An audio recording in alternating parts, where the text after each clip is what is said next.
questions I get is like, well, what am I allowed to do with the self-managed super fund? Or why do I bother? What's the benefit of having a self-managed super fund? So we can have a little quick conversation around that.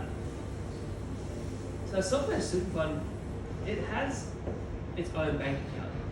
It has its own taxable number. It has its own ABN number. That's kind of where I come in to help lodge those tax returns for someone for their self-managed super fund. What you would do with your super typically is you would contribute money, and now contribution can go into your own self-managed super fund, or they can go into your Q super, your industry super funds that you have out there. A common question I get there is, am I allowed to have both, or do I have to have just one? And the answer is, you can have more than one super account. You can have your own self-managed super fund, you can have your own industry fund. The most important thing to understand is when it comes to contributions, you have annual limits of how much you're allowed to put in, the kind that you can claim a tax deduction for, and the kind that you don't claim a tax deduction for. That's just the kind that comes out of your pocket after tax money that goes into super. So what you want to do with your self-managed super fund is, you have, say for example, 2 members. You're combining the super from other super accounts into your own self-managed super fund. And the part where we talk about, well, why would you bother? Why would you do this for?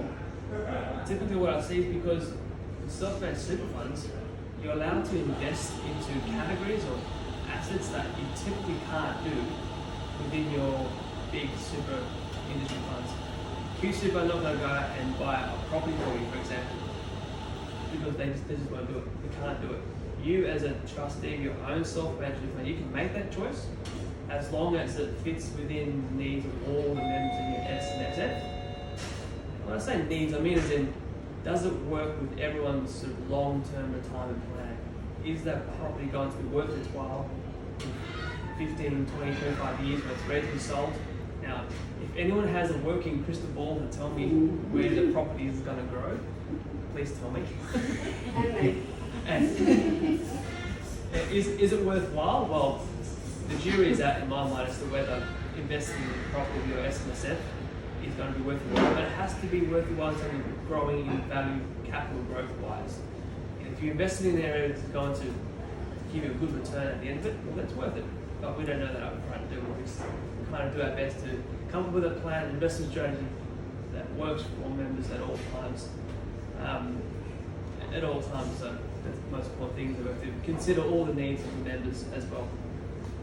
The other reason why would you have a self-managed super fund, apart from making your own choices, which is a very big one, controlling your decisions, controlling your pathway towards retirement, is that there's a flat tax rate of 15% for your self-managed super fund. So if you had any wealth that you could contribute into your self-managed super fund, you might be taxed at a higher tax rate personally than what your superannuation fund would be taxed on earnings.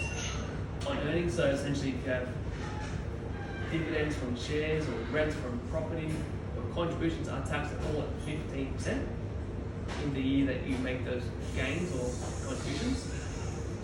Interesting thing is though, is that when you get into pension phase, so when you ready to start drawing money from your super fund, your tax rate actually can go down to 0%.